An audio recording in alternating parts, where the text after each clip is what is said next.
Welcome to Relatable Wisdom, the podcast where real people share timeless ideas. I'm your host, Wisdom Okonkwo, and in every episode we dive into the philosophies, quotes, points, and life lessons that shape how we live, think, and grow. No matter where you are in life, this show is here to remind you wisdom is everywhere, and it's always relatable most of the times. Tell us your name and what you do. Hi, my name's Dan MacQueen. I'm a keynote speaker based in Vancouver, Canada, speaking on change management, resilience, and motivation. What's the quote you want to share with me today? Play loose, look tight. What it means to me and why it's my quote. Play loose, look tight is a life mantra in 4 words. Play loose is the first 2 words. Play, the first word by intention. Alan Watts says life's about playing, about having fun, about making things light, enjoyable, and pleasant. Play loose. Conversely, you want to look tight. Be on time with your dress and demeanor. Be intentional with how you approach people in life and chase down the goals you want. So in 4 words, you encapsulate my whole vibe. I've actually got a podcast called Play Loose, Look Tight, documenting the process of life after, which is on pause right now.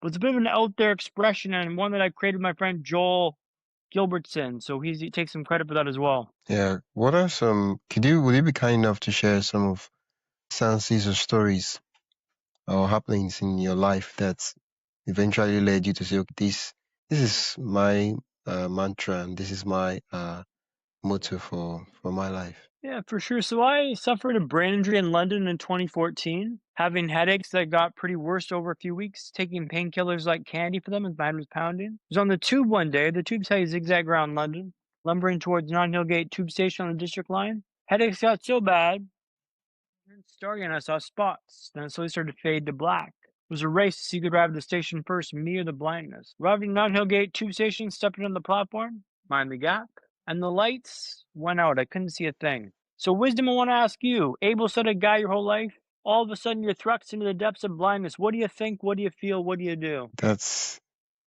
Wow. I don't even know what's wow. I've never thought of that. That's like what's it called? It just hits me. Like, what do I think? What do I do? What do I feel? How am I even sure that whatever I would think I would do or feel would be what I actually do? Because these things are, how did Mike Tyson say it? Everybody has a plan until you get punched in the face. Exactly, man. Yeah. Exactly. Well, I'll tell you what I did, wisdom, and that's absolutely nothing. Froze there, and I thought, and I thought, and I thought some more. After the longest 3 minutes of my life, my vision came back, and I carried on my day. But the next day, I went storming back into A&E. A&E is accident emergency in the UK, like ER in Canada, United States, and maybe Okay. in Nigeria as well. And I told them what the hell's going on here. I was blind on a tube station in London. This is not normal. They ran some more tests, and again, they thought it was vertigo. They sent me home. On the way out, they told me I could always get my eyes checked by an optometrist. An optometrist thought it's kind of odd, but I'm not a doctor. I don't plan to play one now. So the next day, the headaches came back with a vengeance, and I found myself in Mr. Patel's chair. He was midway through routine exam when he stops the exam. Excuses himself in the room, and he comes back a few minutes later with a sealed envelope, which he hands to me.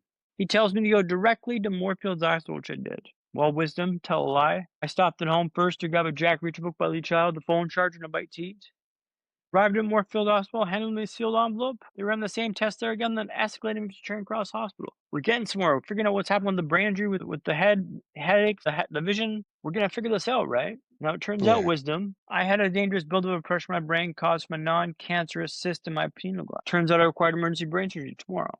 Turns out more was to change altogether. So after a frantic back and forth with folks in Canada, the last text message my mom received reads, "I'll see you soon, Mom. Think I'll have a new haircut next time I see you. Love, Dan." So Mom's in the air flying to London on June 21st, 2014. I'm on the operating table. Something goes horribly wrong. I have a massive bleed in the brain, a brain hemorrhage. And the cyst burst when they operated. So Mom lands and finds I'm in critical condition. I was in a coma for 4 weeks, but was in out of consciousness for months after this. Things were pretty tight, touch and go. When all was said and done, wisdom was learning how to walk, talk, and smile again. So play loose, look tight has been a life mantra I've used to navigate this change after the brain injury, to get back to walking, talking, and smiling again. And it's a life mantra I think can serve you and your listeners well if they take it on board and really embody the vibe of play loose, look tight. Yeah. Oh, thank you so much for sharing that story. And for me, I'm curious, how did, everything just happened in the twinkle of an eye? One day, you walking and boom, it was like a shutdown, and then everything came back just from your story. and the next day, like your world changed. I'm curious, how did you adapt and move, and with all these things that happened? Yeah, that's a good question, Wisdom, and I think it's comes down to mindset. I realized that the brain injury was not a good thing after being told 4 weeks later what had happened to me.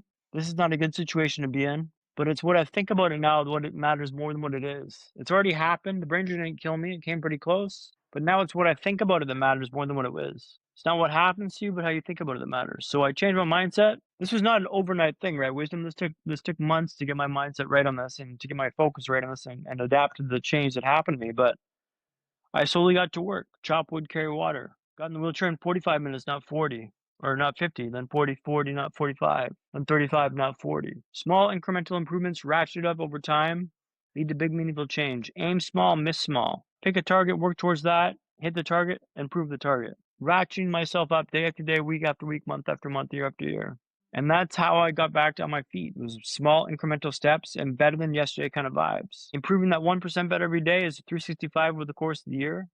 Play loose, look tight's got a special part of my vibe. And that mindset of just better than yesterday allowed me to navigate this change. Yeah. Oh, play loose, look tight, and that's one of the things you mentioned while you just in the course of answering my previous question. You said what did you say again?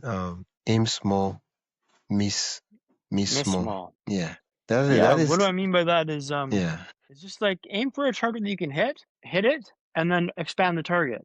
Don't aim for a big gap you can't reach the chasm over, right? Pick a target you can hit. If you're not reaching your goals, the problem is not your goals. Your goals are too audacious. Pick a smaller goal to hit towards so you can hit it and then aim and ratchet it up from there. You don't get there by taking this one big jump and getting to the top. You get there by taking many small jumps to incrementally improve and get to yourself to the top of the mountain. Aim yeah. small, miss small is a good target to live by because it just allows you to break down your goals into small incremental bits you can tackle day after day, week after week, month after month, year after year. Let's take a quick pause. If you're enjoying this conversation and want more thought-provoking ideas straight to your inbox, join the Relatable Wisdom email list. It's free, quick, and filled with bite-sized insights, inspiring quotes, and behind-the-scenes reflections from our guests. Just head to relatablewisdom.com/join. That is relatablewisdom.com/join, or tap the link in the show notes. And hey, subscribing to the podcast helps more than you think, and it's free. So if you haven't already, hit that follow button wherever you're listening. All right, let's get back to the conversation. Yeah, I guess the whole idea is to see it as a journey and to keep moving, and then just to keep looking at the next milestone in front of you, and then when you're done with that, you look up to the next one, and then the next one, rather than having to catapult yourself from the starting point to whatever the destination might be for you. Yeah, man, you don't get there by making one big jump and just nailing it. You get there by small incremental improvements over time. Everything in life. Like, I swim lengths in the pool every day. So I swam before this podcast this evening. When I used to go to the pool for early days in the ranger, I'd swim for maybe 5 lengths, take 45 minutes to change, and swim for 5 lengths, and then change for 45 minutes to come out. I swam today for 64, but I've ratcheted this up to 5, 10, 15, 20, 25, 30, 35, 40, 45, 50. I do anywhere from 40 to 80 lengths in the pool each time, and I owe those lengths no matter what, Wisdom, no matter what. Well, save one exception. If there's a backstroker in my lane, I can punt the lanes entirely and go directly in the hot tub. I got a special thing with backstrokers. Don't get me started with them. But you get there by incrementally ratcheting this up and improving your new status quo and limits, right? You do what you say you're going to do day in, day out, week in, week out, month in, month out, year in, year out. Yeah. For me, it's good you mentioned that, because one of the things I've noticed is that people have these big goals. They imagine, oh, I'm going to do these things, right? Which is nice. But what happens is that that goal itself causes inaction and inactivity, because underlying it scares them. But at the surface, they say, oh, well, I can't do this because this doesn't happen. I can't do this because this is a. Whereas what's actually happening is because the goal is just so big and audacious that they themselves are scared of everything. Yeah, momentum's so key for this, right? Like, one of my hacks is momentum. So keep things in motion. They're a lot easier to keep moving than it is to stop and then start again. So, for instance, coming from a day of work, throw a load of laundry and get dinner on the boil before you sit down. Keep that wheel spinning, because when you stop spinning the wheel and you sit down, you don't do anything and nothing's in motion, to start something from a dead stop is so difficult. But if it's in motion, it's not difficult to tend to it and keep it going while you're, relaxing from work or undressing from work and getting ready for the day in the evening. But momentum is so key for this. To start from a dead stop's impossible. But if you keep things moving, always moving, you're fine with this, right? Momentum is so key for this. And aim Yeah. small, miss small works with that, because like you're just building for the next target. It's just a bit smaller up the ratchet ladder, right? A bit further up the ladder, a bit further up the ladder, and you can compound this over time and stack these wins, right? So Yeah. momentum is big for your audience and really something you should take on board. Yeah. And one of the good thing about starting small is that it requires less energy to get started compared to like trying to start big. Exactly. And the whole goal of this is to get things in motion and get things moving, right? Like forward progress is so key, but keep it moving forward, even if it's a crawl. Just keep it moving forward ever so slightly, and it's a lot easier to keep it going and turn up the gears to go fast than it is to start from a dead stop. Keep things moving, and it's a lot easier to make things happen in life and recovery and navigate change, right? So it's all about these little hacks and ways to identify things and aim small, miss small. Yeah. Well, thank you for sharing that with me and my listeners. The form I asked, I did ask you. I said, "What's the kind of message or hope or takeaway you'd love my listeners to walk away with after the episode?" And what you said was hope, inspiration, and possibility. Yeah, I think the key here is hope. And what hope is for me is not hold your breath, cross your fingers, pray, and just to hope things get better. Okay. That's not hope for me. Hope is intentionally failing again and again and again. And that's why I succeed, because I've failed so many times that the only way possible around this is success. Because I've failed every other way that I know this is the way forward. But hope is an intentional practice day in, day out, week in, week out, month in, month out, year in, year out. But work you got to put in and earn that hope, right? It's not going to just happen for you. You got to don't hope it works. Like hope is an intentional practice, right? Yeah. Inspiration, I hope you see like yourself in my story. Like, well, I've been hit by some hard stuff too. It's like, you're right. Everyone in life's going to go through hard things, right? But it's about reframing how you view the world, pick those small targets you can hit and work towards that and build up.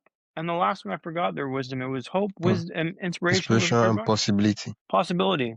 Like, look, they told me I wouldn't be able to talk, walk, or talk or walk again. Now I'm a speaker and I'm walking all over the place. So the doctors jog on, like don't let them tell you what you are and who you should be and what box you should fit into.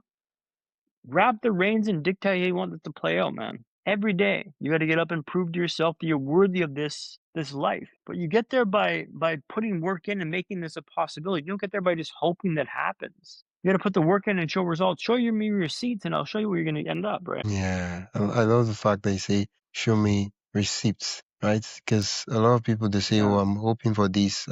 I'm trying this. I've done this," and then you ask them, "Okay, show me your receipts," and they're like, "Well, actually, it's not like," and they just start muttering and stammering and all that. Nothing to show. Yeah, it's like, show me your work, show me what you're doing. I'm like, okay, well, you failed this way, you failed this way, you failed this way. Like, I failed a lot, wisdom. Less so now than I did in the past, but I fail a lot still. And I'm okay with failure, because failure is first attempt in learning. Yeah. First attempt in learning is failure. And when you can reframe that as the new parameters of like what failure means to you, man, you can take on big audacious goals and not feel like a loser if you don't hit them, because it's like the first attempt in this, right? Yeah. And then you improve the second, the third, and the fourth, and the fifth, and then hopefully by the sixth time you nail it. But every time you fail, you're going to learn something from this experience. But show me your receipts, wisdom. Yeah. Show me your receipts. Oh, thank you so much for sharing that with me and for sharing your story, Dan. Pleasure, wisdom. Thank you for having me on the show. Yeah. Uh, where can listeners learn more about you, your story, connect with you? Yeah, so I've got a website, MacQueen Dan, MacQueen Dan.com. It'll be in the show notes. Yeah, it will And be I'm in the show MacQueen down notes. across the socials. I'm a keynote speaker based in Vancouver, Canada, but I do remote gigs as well. So if your friends in Nigeria want me to come do a talk to them, I'm happy to do that. Yeah. I used to work in London, so worked a lot with EMEA, Europe, Middle East, and Africa. So I had lots of clients, actually a few calls with Nigerian clients and Hutu, which is pretty fun. So I'm versed in the area and know what's going on. So it's connect and let's see where this can go. Thank you so much. It's been an absolute delight to just listen to your story, and I've been inspired from it, and I know my listeners will be inspired from your story too. Wisdom, one thing. Remember to play loose and look tight, brother. Yeah, I'll keep that in mind. Every time I hear the word play, probably I'll be thinking about it. Yeah, thank you It's so much. ridiculous, right? It's ridiculous, but it's like it's a fun way to look at life, man. Like if you look at life through this lens, it's like, is it that big of a deal? No, play loose and tight. Like it's just a life mantra. Yeah, at the beginning, I love the way you just defined play. Your life's about play, man. If it's not about play, what are we doing here? If you're not having fun, like what's the point of this whole journey? Like to struggle and to strive? No, it's about play loose, look tight, man. Yeah, and most of it is about reframing how we see things and how we approach things, and not just because certain things you see kids doing certain things and they call it play, and you see adults doing that same kind of thing and it's work for them. When it's about play, man, it's not work for me. It's like I'm getting better at this. You're making me better by doing this, right? Like this is play for me. Like I'm doing a podcast, shooting the shit with you and your listeners, and I'm enjoying myself. So hopefully this adds some value and perspective to your audience, man. Yeah, well, thank you so much. You've been listening to Relatable Wisdom, and I've been your host, Wisdom Okonkwo. You've been listening to the podcast where every story, quote, and insight helps you see life a little differently. If you enjoyed today's episode, follow the show on your favorite podcast app and share it with someone who loved the conversation. For more inspiring voices and timeless wisdom, visit relatablewisdom.com. Until next time, keep living, learning, and collecting wisdom that matters most to you.